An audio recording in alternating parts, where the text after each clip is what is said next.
जैसे समुद्र का पानी है, हम डायरेक्ट पिएंगे तो कैसा लगेगा? खारा खारा।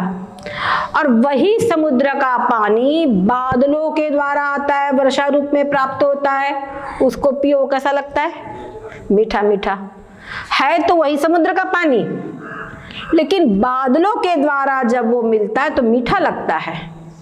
इसी प्रकार से जो हमारे वेद है, हमारे शास्त्र है, इनको हम अगर डायरेक्ट पढ़ते हैं तो समझ में आते नहीं हैं, तो बड़े कठिन लगते हैं, बड़े कठिन लगते हैं। और कभी कभी अर्थ का अनर्थ समझ लिया तो गड़बड़ है ना, अर्थ का अनर्थ समझ लिया तो गड़बड़।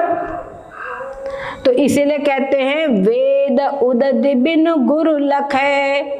गुरु के बिना अगर हमने वेदों का अध्ययन किया तो वो सागर है, समझो वो क्या है? सागर है। तो सागर के समान, जैसे सागर का पानी खारा लगता है, वैसे वेदों की बात समझ में नहीं आती और जीव फंस सकता है और उलझन में पड़ जाएगा।